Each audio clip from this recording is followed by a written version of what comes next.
Assalamualaikum warahmatullahi wabarakatuh. Halo semua, kami dari kelompok 4 sedang berada di SD Negeri 44 Ampenan untuk melakukan observasi terkait dengan dana BOS.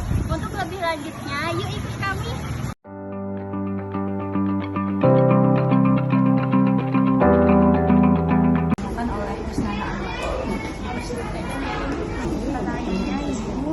Bagaimana struktur organisasi di sekolah ini terkait dengan pengelolaan dana BOS? Struktur organisasi pengelolaan untuk dana BOS itu tetap penanggung jawabnya kepala sekolah. Yang untuk pengelolaannya itu ada bendahara yang dibantu operator dalam pembelanjaannya atau pelaporannya, dan dalam penyusunan anggaran dan rencana alokasi dana itu berdasarkan kesepakatan dari semua warga sekolah. Guru yang termasuk komunitas dalam penyusunan program-program. Bagaimana proses pengajuan dan penerimaan dana BOS di sekolah ini?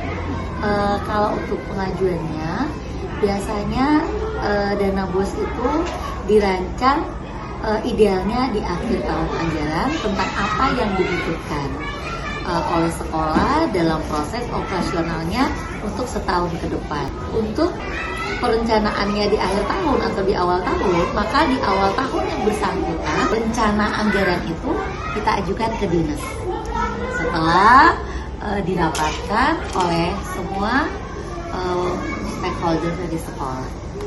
Apa saja jenis aset tetap yang biasanya dibeli dengan dana BOS di sekolah?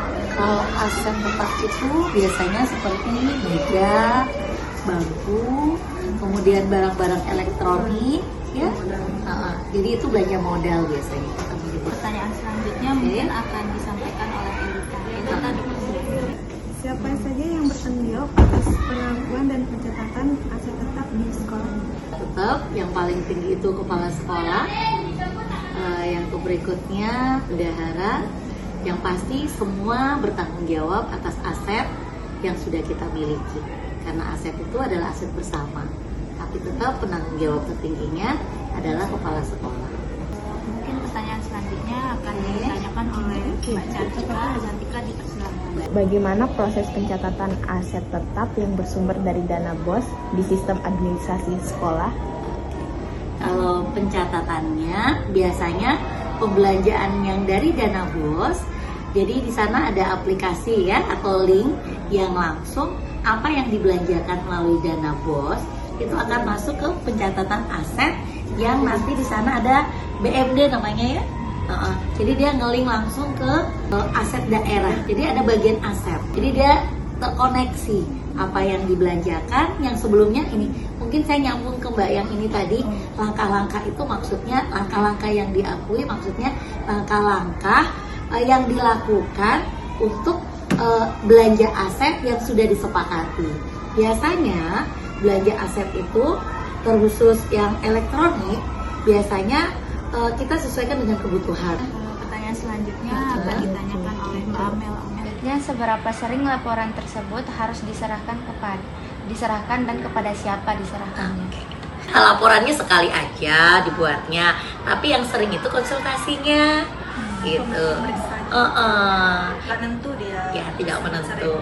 Oke. Jadi sering sekali konsultasinya. Boleh nggak ini? Kalau tidak sesuai, jadi ini Bu Guru Yuli, Mbak Yuli yang bagian untuk administrasi pelaporan. Jadi beliau yang paling sering berhubungan dengan pihak dinas. Jadi apapun masalah, kalau kita agak deadlock atau tidak pas, jadi kita ke dinas. Jadi oke. Jadi kalau kita yang tidak menyerahkan diri, kami yang akan dipanggil kalau ada yang tidak sesuai, mengantisipasi. Karena atasan kami itu ya dinas, jadi segala sesuatu harus kami konsultasikan. Di sana ada tim BOS namanya. Jadi memang di situ tempat kita atau Mbak Yuli berkonsultasi. Ya, Siti ya, silakan Mbak. Apa tantangan utama yang dihadapi dalam proses pengakuan dan pencatatan aset tetap yang bersumber dari dana BOS? Kalau tantangannya ada aja, semua barang itu ada aja tantangannya. Biasanya yang paling menantang itu bukan menantang ya, memusingkan. Kita membuat anggaran itu di awal tahun. Harga itu kan fluktuatif dia. Begitu kita anggarkan di tengah tahun pembelanjaannya atau harus di akhir tahun, otomatis harga yang tadi dianggarkan itu nilainya sudah nggak sama. Sedangkan dana yang kita punya itu segitu-segitunya tuh, karena dana yang setahun itu udah direncanakan. Nah, di situ biasa tantangannya, dan itu hampir semua sekolah mengalaminya. Nah, tantangan berikutnya itu sebenarnya pekerjaan kami semua di sekolah ini. Bagaimana merawat, bagaimana keamanannya, bagaimana penggunaannya yang memang sesuai dengan kebutuhan rencana awal.